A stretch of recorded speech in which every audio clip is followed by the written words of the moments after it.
Welcome to the Concealed Carry Podcast, Season 3, Episode 11. We will begin officially momentarily. Obviously, me and Matthew here today. Yeah. That's true. Hey, you're wearing the official polo again. It's like 3 weeks in a row, I think. You know, I'm trying to class up my act a little bit and represent. I'm wearing official company garb. Yeah. That is a pretty cool shirt. Yeah, I like it. I mean, yeah, it's cool. Guys, today is a legislative news update, or legislative updates episode, I think we call it officially. So, bunch of gun law changes across the country in a variety of states. We're going to detail all those today as best we can. And we're going to talk about some other important issues. So, and we'll have to move along pretty quickly. I got a hard stop coming up here in a little less than an hour. So we'll try to get through this efficiently as we can. Hello, Michael and Scott. Thanks for joining. Scott from Michigan and Michael from somewhere. Guys, we appreciate you being a part of this with us. Please feel free to chat in the comments, share any comments or questions that you may have. Let us know, too, where you're watching from today, what state you're in. And also, if you're going to be at the Guardian Conference, maybe let us know that. I mean, I kind of have a sense of who some of you that are attending, but I probably don't remember everybody. So, yeah. Hello, Andrew and Michael. He's viewing from Illinois. Curtis from Pennsylvania. Andrew from New Orleans. Robert, Michigan as well. Gary watching from Maine. Man, you know, I'd love to get back to Maine at some point. I was there a few years ago, very briefly. And, I didn't get to see a lot, but what I saw I thought was pretty awesome. Well, guys, we'll go ahead and get the recorded portion of the audio podcast recorded. We'll go ahead and begin here. A couple last shout outs. Mike from Bullhead City, Arizona. I've been through there a few times. Rick from Bowling Green, Kentucky. Johnny, hello. Robert from Smoky, Colorado. A little bit clearer today, though. Thank goodness. It was really bad there. Last week, the week before? Hey, Mark, long time no see. Yeah, like a week. Oh, wait, you were there for the live video I did in the Guardian Nation members group. So, cool. All right. Scott will be at the conference. In fact, Scott, I've been looking at your ammo sitting on our table for a while now. So I look forward to delivering that to you and seeing you at the conference, buddy. Let's begin the show. Here we go in 3, 2, 1. This is the Concealed Carry Podcast, Season 3, Episode 11. And welcome to the Concealed Carry Podcast, part of the concealedcarry.com network. Brought to you by XS Sights. Today is Wednesday, August 18th, 2021, as of the recording of the show. And I am your host, Riley Bowman, joined today by co-host and producer extraordinaire, Matthew Marister. What's up, man? Hey, dude. Ready to do this today? Yeah. I know you're a busy man and you got things going on, but you made some time to get on here and do the podcast, so that's cool. Yeah, we got to do the thing, you know? Yeah. Today's podcast sponsored by XS Sights. XSSights.com is where to find them. We've talked about them a few times in the last few weeks, so I don't want to do another long sponsor message here today, but just know that I think they're some of the best sights, period. So check them out. Check out the F8 night sights that I'm a huge fan of. Check out the new R3D sights if you prefer a little bit of a different sight picture. Some of you like the big dots. They're not my favorite, but I think they're, they serve a purpose. Matthew likes them. So there's something, that's the cool thing, though. There's something for everybody at XS Sights. They got sights for shotguns, revolvers, semi-automatics, all kinds of different product options. So, and made in the USA, made right in their facility in Texas, including the tritium that is used in their night sights. That is all assembled right there in their production facility. Good crew down there, great people. I think they're going to be on site at the Guardian Conference. We'll have a number of vendors on site throughout the weekend with vendor booths and that kind of thing. So you'll be able to see product, handle product, demo product. It'll be a great time. Anyway, check out excesssites.com to learn more about Excess Sites. Also, today's podcast sponsored by CCW Safe. CCWSafe.com, of course, is the website where you can find them. And podcast listeners save 10% by using the coupon code CCPODCAST, CCPODCAST. Guardian Nation members save 20%, so double that. Yeah, so guys, I've been, in fact, just renewed my CCW Safe membership this like last week or so ago. So proud to be a CCW Safe Ultimate member. But even their Defender and Protector plans are worth a serious look if you're looking for a cost-effective solution that gets you huge coverage in the event that you need legal advice and legal coverage, legal representation after an incident involving a gun or weapon, because actually it's not limited to just guns. And that's the thing. If you are involved in some kind of self-defense incident, especially where force is used, you need legal representation. You need legal advice. So check out CCW Safe and consider joining today, because they will be there to back you up if and when that day occurs, which I hope is never, but that's the thing. We carry guns, hoping we never have to use them as well, right? Speaking of guns, today is our legislative updates episode. We got a lot of stories to cover from across the country, a lot of changes recently for some states with regards to reciprocity and open carry and a few other things. So buckle up, hold on to your seats, and let's get going here. All right, Matthew. First up, I slid this. It's not really a story, but there is a link in the show notes, guys, to Firearms Policy, the Firearms Policy Coalition. Their website's actually firearmspolicy.org. I did that because it's, I think, one of the simplest ways that I can encourage you to get involved in some of these current issues that are coming up with some major deadlines here in the relatively near future. What I'm referring to is that coming up here on August 19th, that's what, like tomorrow. That is tomorrow. Mm-hmm. So some of you listening to the published audio podcast only, you're going to, by the time this is published, it'll probably be past that point, past the 19th of August. But there's another important deadline I'll cover here in just a moment. But tomorrow is the last day to submit comments, public comment, on the ATF's proposed ruling regarding the definition of a frame or receiver and identification of firearms, as it's referred to. This is really, really, really important, guys, because the ATF, what they are proposing, is a major change in the way that firearms are defined. Okay, that firearm definition is based around the idea of a firearm receiver or frame, okay, which is the part that has to be by law serialized and recorded. And they want to change that to open up what the definition of a firearm is in a big way, meaning that all of a sudden all kinds of things could be classified as firearms. Changing the definition of firearm changes your possession and legality of being able to possess certain things potentially as well, and will mean that certain things will have to go through a background check to purchase that up to now are just considered to be firearm parts. At least that's the potential that this proposed ruling has.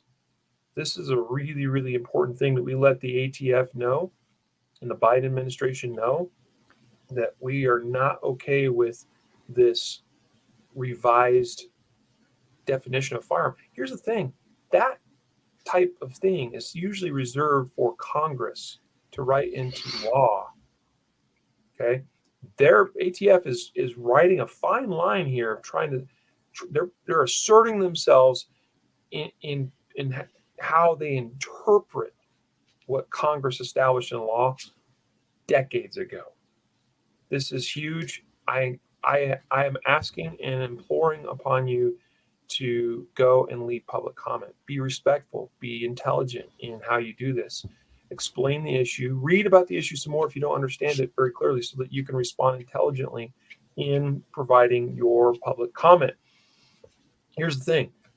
In a big way, this will affect for sure the ability to 3D print firearms or build home-built firearms.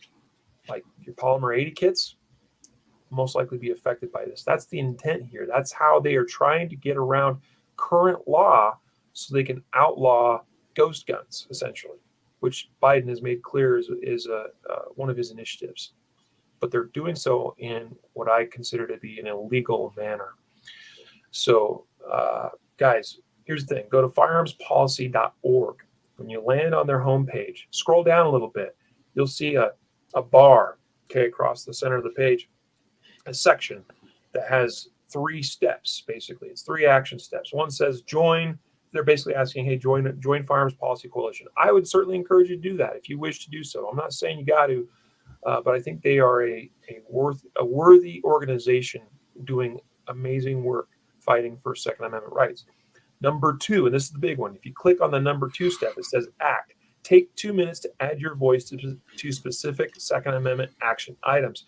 Click on that, and you'll see all these issues, tons of issues. In fact, it will shock you how many things pending are out there regarding laws and rulings that the anti-gun left, right, whatever, that the anti-gunners are wanting to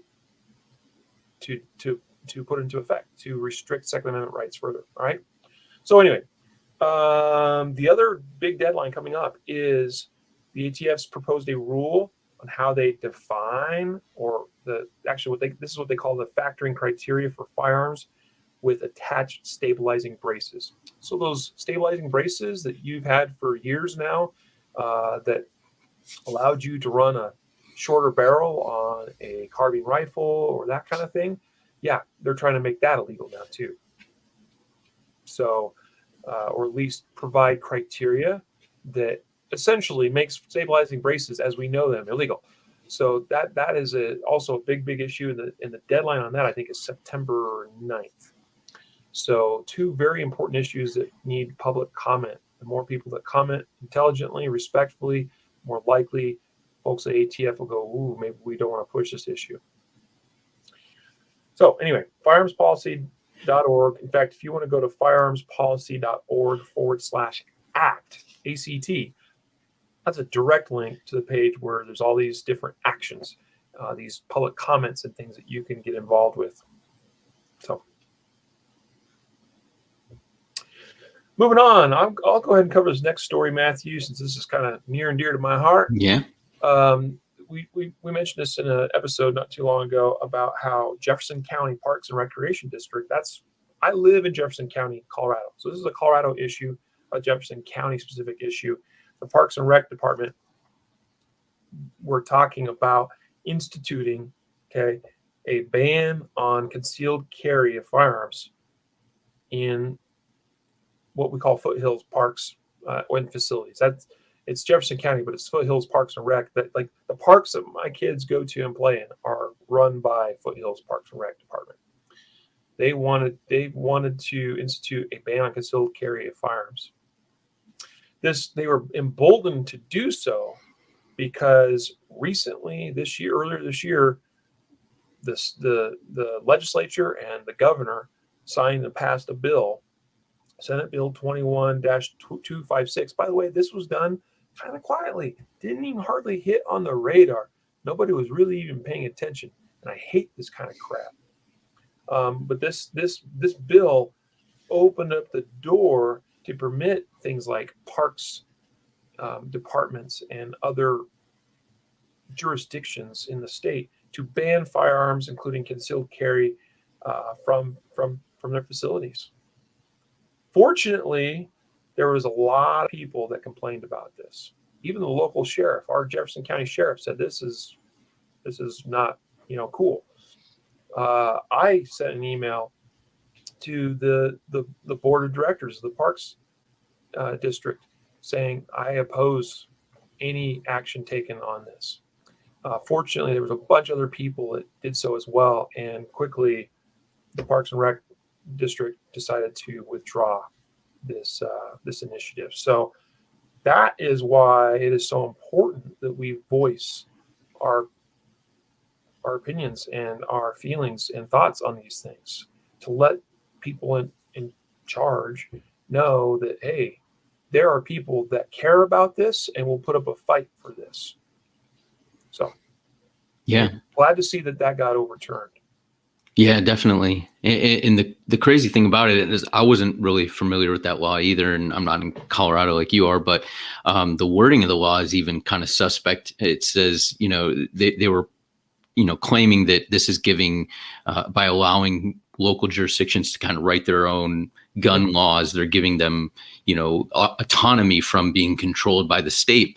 But the wording of the law says that the law must be, any local law must be more restrictive than the state. It can't be less restrictive. So they're not actually giving the local jurisdictions autonomy. They're saying, we want you to have more, we are not going to allow you to have more lenient law or laws. Yeah. So it's crazy. I can't believe, even with Colorado's preemption law, that this kind of stuff happens. But so that's the thing. The whole preemption law that's existed for a long time now, that's basically garbage now at this point. Yeah. Because we had a Supreme Court ruling that basically made the preemption law null and void.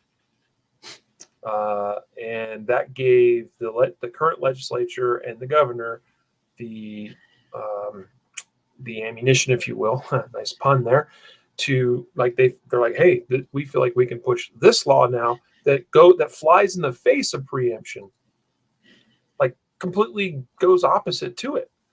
And so that is emboldening local jurisdictions now to pass more restrictive laws. The whole reason we had the preemption statute in the first place, the whole reason many states have preemption statutes, is because we're dealing with a Second Amendment issue that gets incredibly difficult for people to navigate, both literally in terms of driving, and passing through different jurisdictions within their own state, but also legally, right? Like being able to navigate through all the differences in laws from this jurisdiction to that jurisdiction to that jurisdiction. It creates problems, especially in large metros like in the Denver metro area, where we have multiple counties in the metropolitan area, multiple dozens of cities, and they could all have, at this point, different, more restrictive laws than state laws, and might be difficult for people to understand. Like, you don't realize you drive a few miles south of my house, you actually cross this little thin sliver of Denver that, like, it's a weird little thing. Like, Denver is generally this block, but then there's this little finger that they annexed in years ago that goes out way into Jefferson County, where I am. And, like, I drive across that all the time. So if Denver passes they already have some more restrictive laws than we do here where I live, but I'm at least aware of those. But you start doing that with Arvada, Wheat Ridge, Jefferson County, Arapahoe County, different parks and rec districts, and all these different, like, oh man, like, anyway, there's a reason for preemption laws to exist, and ours has been thrown in the trash. Mm-hmm. Now you got me fired up, and I went off on a tangent. So let's get back to the news. We got to move along. We have a bunch of stories still to cover. NRAILA.org reports gun control and the elastic meaning of transfer. A Colorado court moves the needle. I could obviously talk about this one too, but I've been talking long enough, so I got to hand it off to you at this point. All right. Well, basically, there's a big push for universal background checks, and on every sale of a firearm, right? That's kind of how it's worded in popular lingo. Is, hey, any sale of a gun, common sense, there should be a background check. That means, a NICS check goes through it, FFL, and But the issue is the definition of what a sale is and how the courts interpret the definition of what a sale is. And this is the issue is it's spilling over into transfers, right? And what is a transfer? Is a transfer or sale, somebody coming to a concealed carry class, or, they don't have a firearm, and I say, don't worry, I'll let you borrow one of my instructor provided firearms. I give them my firearm, and shoot this. Is that a transfer? Well, in certain legal interpretations, that's a transfer. So that me giving somebody a gun on a gun range would fall under a transfer, and I would basically be breaking the law by doing that. So a recent court ruling in Colorado dealing, the case is People versus Johnson, and it deals with a woman who is not prohibited by law from owning or possessing a firearm, goes to a pawn shop with her common law husband, who is a felon and cannot possess a firearm. She purchases a firearm there for her protection and the protection of her home. The husband, unfortunately, is restrained party and a restraining order and prohibited from being on the property. That's kind of a separate issue, but he actually lives in this apartment with the woman. And this is how this all unravels, is she has a firearm that she admits that she bought for her safety and the safety protection of her home, and was not purchasing it for the husband, right? The man who is prohibited from owning it.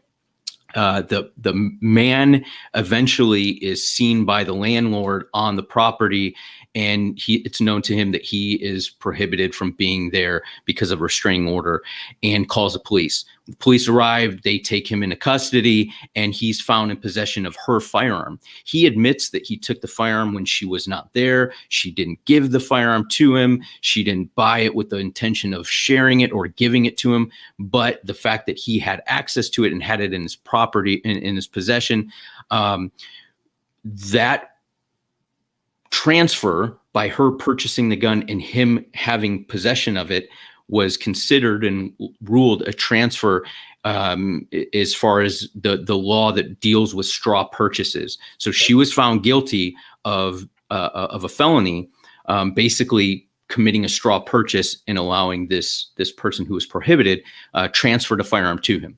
And this is why these laws that give these ambiguous terms of sale and transfer, if they're not defined, then the court interprets them.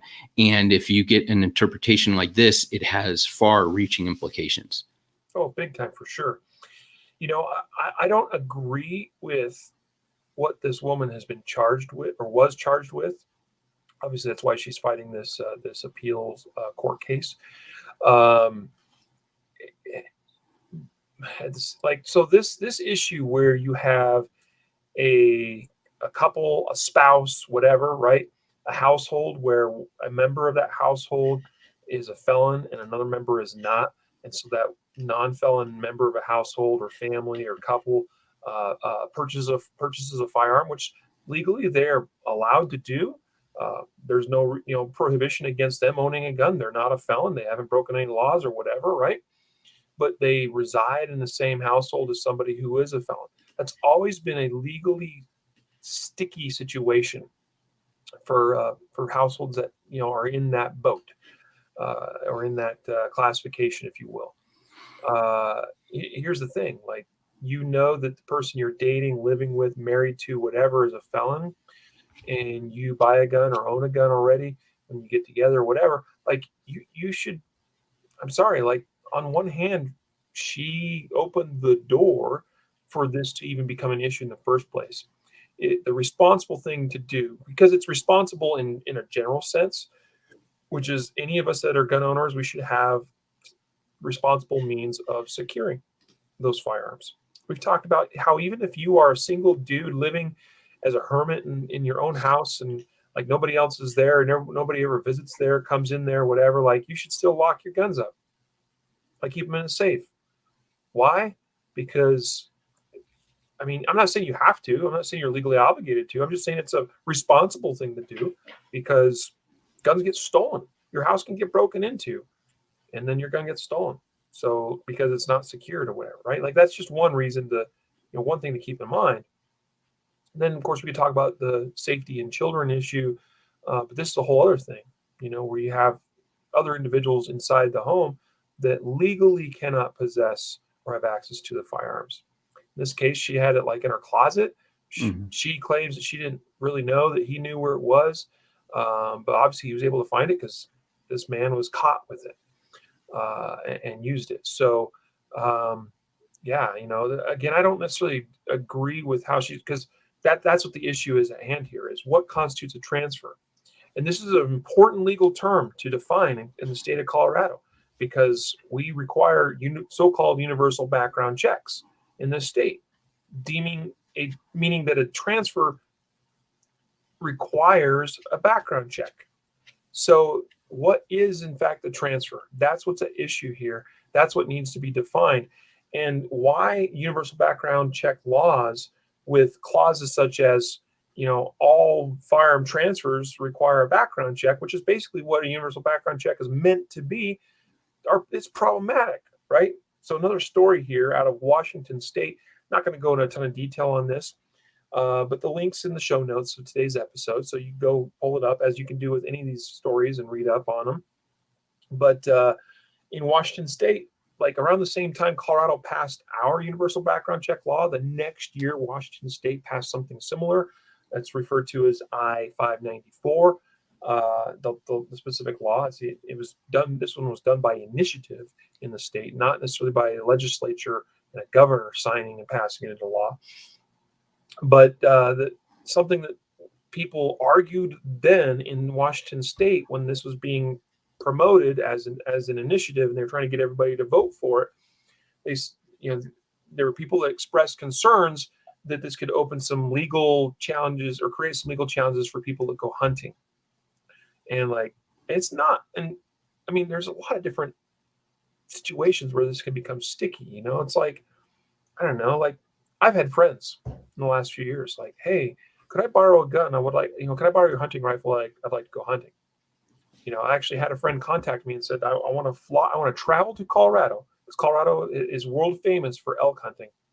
I want to travel to Colorado and hunt. I'm like, that's awesome. And basically they were asking if they'd be able to borrow a rifle from me to do that, so they didn't have to deal with flying here with a gun and ammo and all that. And I was like, well, we can, but we have to go to the dealer, do a background check and all this stuff for that to be possible. I can't lend it to you per the law. What? Really? Yeah. Yes, really. Because we passed a law that doesn't permit that. It doesn't permit a transfer like that. That's essentially, so people in Washington State were told this would not create issues for hunters in Washington State. That's exactly what it's done. You can read all about the issue in the linked article on thegunmag.com. And interesting stuff to understand as far as an issue is concerned, and know these things and be looking for these things, because I promise you, the anti-gunners want to have universal background checks. Our media constantly, I saw it just this last week, 90% of Americans or 94% of Americans support universal background checks. First of all, I always question those numbers. But second of all, that's concerning. And it's concerning because you have the media on board promoting such narratives and trying to make it it's an appeal to the general public to say, hey, look, this is palatable. This sounds good. People want it. This is the cool kids bus. You want to get on this bus. But it will create problems that you never imagined could happen if we have a true nationwide universal background check law in place, like they want us to do. Anyway, gotta keep moving along here. Matthew, tell us about this Cato Institute, cato.org story, Gun Owners of America versus Garland. Just give us kind of the overview what this one deals with, the key issues, and what people can know from this. Yeah, quick overview. Gun Owners of America versus Garland is dealing with the bump stock definition or bump stock ban that occurred in 2018 after the 2017 shooting in Las Vegas. And in 2018, if you recall, the ATF redefined a bump stock as falling under or defined as a machine gun.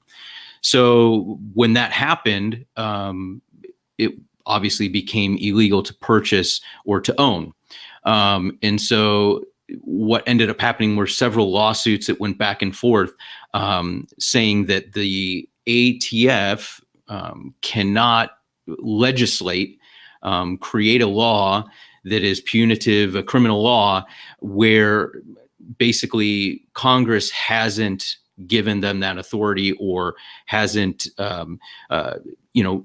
basically written a law. And so an organization like that cannot create a law, which basically they did by redefining what a bump stock is. So there were some appeals that were ruled favorably on the fact that, or on the side of that the ATF can't do that. But then there's a sixth court ruling that agreed to rehear the case. And so once it went back and forth, the sixth court said, okay, we're going to hear the full case. The full court is going to hear the case, not just an en banc panel. And now that's kind of where this GOA, Gun Owners of America versus Garland, dealing with this whole bump stock issue. Yeah. Again, another important issue. Now, I know a lot of people may not care personally about bump stocks because there's it's not a lot of people own them or owned them, and people I know owned them. And I even considered buying one at one point. It's like, oh, it might be kind of fun to just play around with, and that's really what it is. For me, there's a bump stock serves no practical purpose.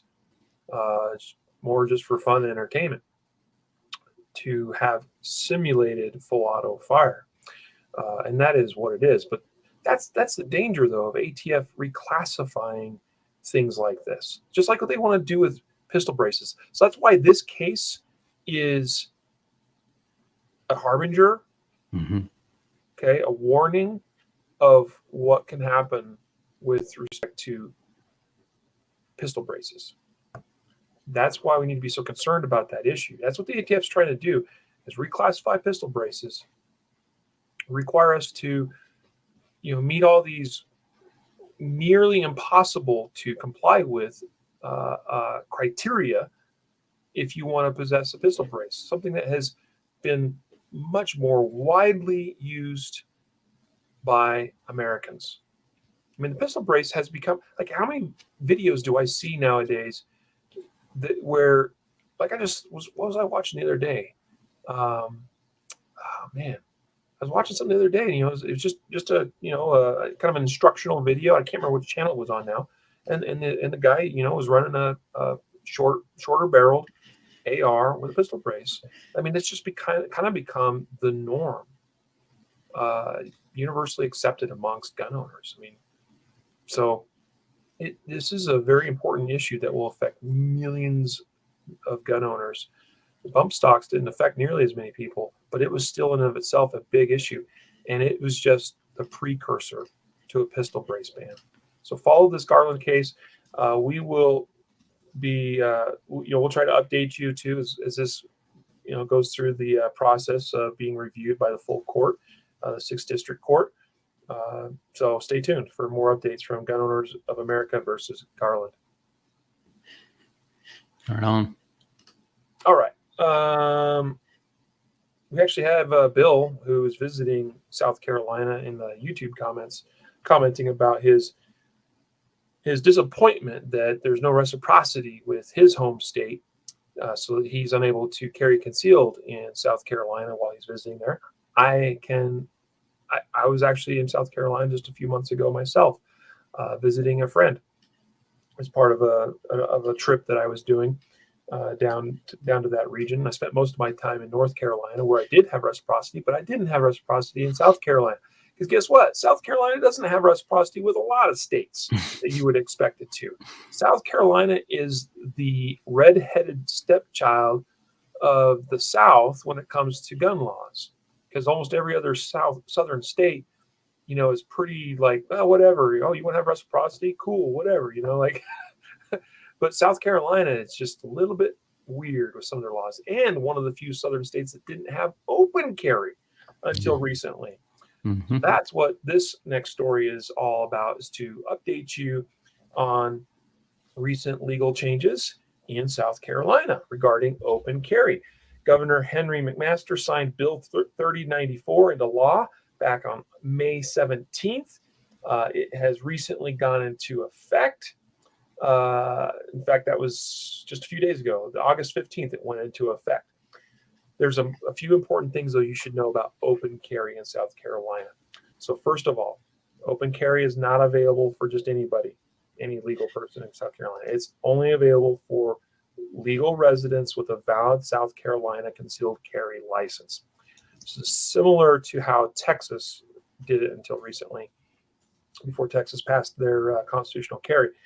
And there's a couple other states that are that kind of do a similar thing, where open carry is legal, but if you have a concealed carry permit or license to do so. So that's the same here in South Carolina. So open carry, cool. It's now a thing in South Carolina.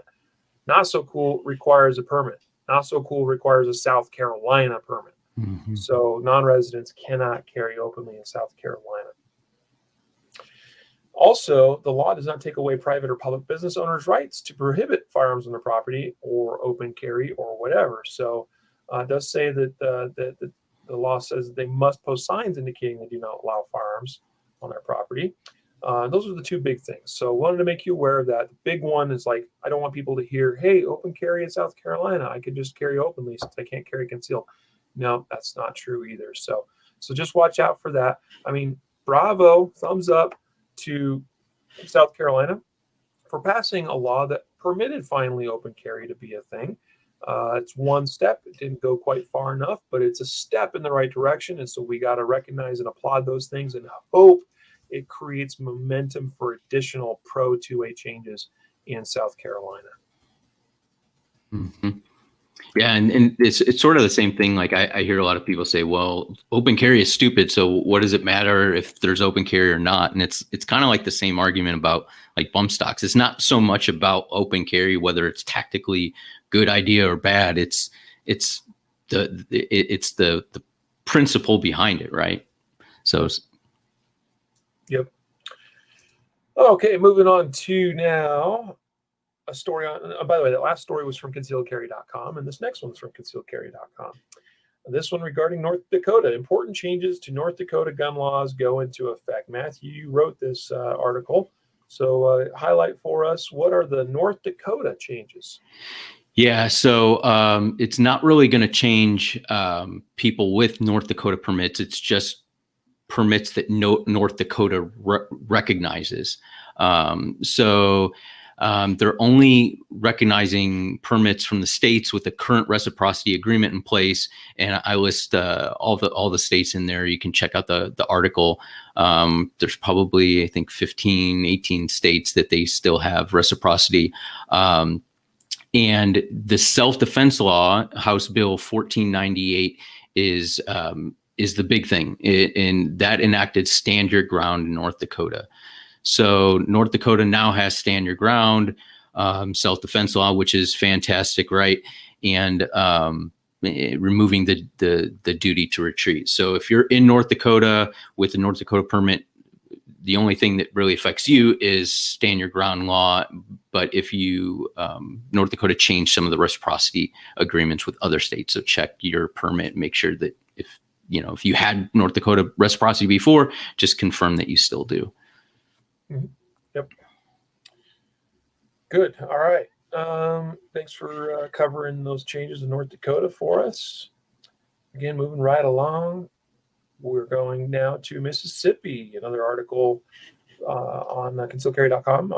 By the way, I've mentioned this before in previous episodes, but for a long time we've had sub-sites, state sub-sites for every state of the United States, meaning that, I mentioned this in case you didn't know this already.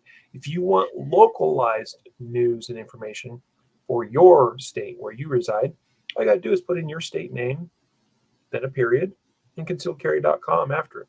So on Mississippi.concealedcarry.com, this was published a week or two ago, again by our illustrious, well-writing Matthew Merritt. August 1st, 2021, Mississippi Enhanced Concealed Handgun Permit honored in Nevada. So that's, pretty much the gist of this one. It's just letting you guys know about this change. Nevada is also another one of those states that historically, is a pretty freedom-loving state. They kind of swing here and there, sometimes on various issues, politically speaking. With gun laws and relatively recent history, that I don't know, they do some things there that are maybe surprising to some folks, kind of like South Carolina.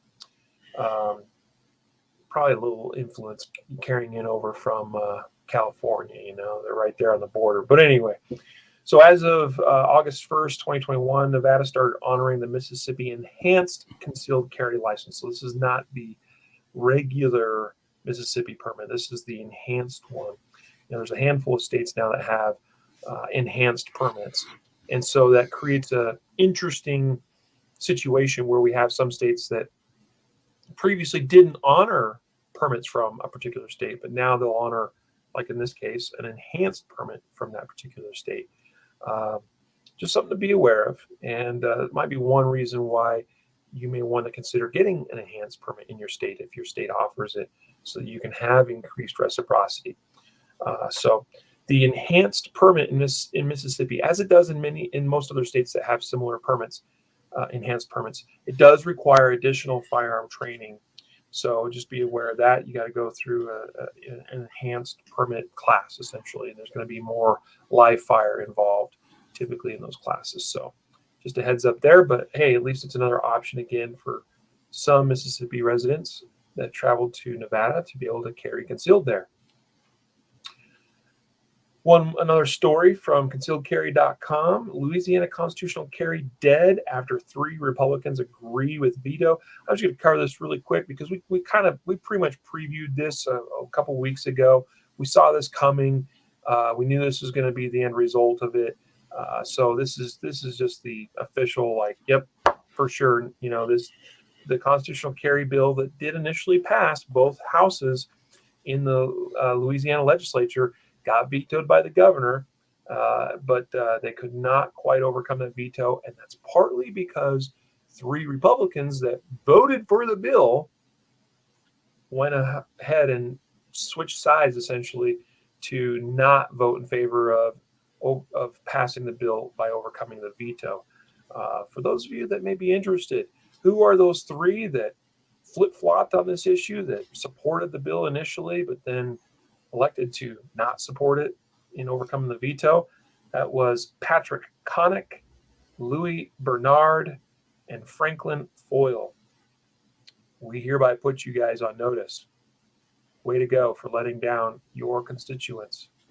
I realize that overcoming vetoes is a big deal, that it's controversial, but hey, it's a constitutional process for a reason, because sometimes governors go against what the will of the people is.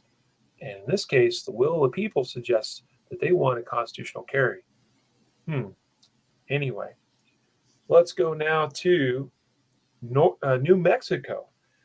Matthew, tell us about this situation in New Mexico with regards to state-run facilities and gun shows. Yeah, so basically, it says after more than 40 years of gun shows at the Expo, New Mexico, at the state fairgrounds in Albuquerque, the state of New Mexico will no longer allow gun shows at state-run facilities. Senate Bill 8 is a 2019 bill that enacted sweeping gun control. This was one of the components of that. And now, they will not allow gun shows at any state, fairgrounds or state property, which, I mean, it may not be a big deal to a lot of people, but obviously, some of these communities that have had these gun shows and things for decades, 40 years or so, it sort of becomes a tradition. In the Western, New Mexico, that Southwestern area, it's relatively pro-gun and kind of, has people that enjoy gun ownership and shooting sports and things. And this is kind of just an unfortunate component of that gun control law or bill that got signed into law in 2019. Yeah. I hate this kind of thing. I mean, we've seen this in California, San Diego, where it's like, hey, these are facilities that just about anybody can come and rent and put on events. You could probably have a porn convention and they'd probably be like, yeah, okay, whatever. But then all of a sudden one day, gun shows, no way, no can do. Can't have state-owned facilities supporting, Second Amendment things of any sort. That's craziness. When, hey, isn't it weird that we have a Second Amendment to begin with? And like, governments should be supportive of the Constitution. But whatever. Yeah. So let's follow along with Rebecca Dow there, Representative Dow, and again, she's running for governor. So this may be noteworthy for some of you New Mexicans to, want to maybe consider supporting her. As a podcast, we're not necessarily endorsing her or supporting her. I want to make sure that's clear, but it's good to know who's on what sides of the issues, especially where the Second Amendment is involved. Yep. New Hampshire, final news story. A pair of pro-gun measures vetoed. I think we touched on this too not too long ago. I feel like we brought it up and kind of, I just feel like we had the conversation about Governor Sununu and noting the fact that he was not super keen on these bills. But we had Senate Bill 141 was passed, and House Bill 334 also passed. Senate Bill 141 was intended to resolve New Hampshire's longstanding problem with delays during handgun purchases by abolishing the, quote, state gun line, unquote, system that the state police currently use for handgun purchases. Instead, they wanted to push those background checks through the federal NICS database. And so the issue here is that, similar to how we run it in Colorado here, we have a Colorado-run background check system for gun purchases. New Hampshire does as well. New Hampshire's had delays, big-time delays. And this has become more of an issue since COVID became a thing. We've seen something similar here in Colorado. It used to be, not that many years ago, like basically pre-COVID, you could walk into a gun dealer, do the background check, pay your money, walk out the door. 20 minutes later, you're good to go. But it's been a while now. The last few transfers I have had to do, I've had to wait days. Wow. And that used to not be the issue in the past. So Senate Bill 141 was like, hey, you know what? It's clear the state government can't keep up with things, so let's use NICS instead. And Governor Sununu vetoed that. House Bill 334, ATV carry was the nickname for this bill, was intended to permit the carry of a loaded firearm on off-highway recreational vehicles or snowmobiles.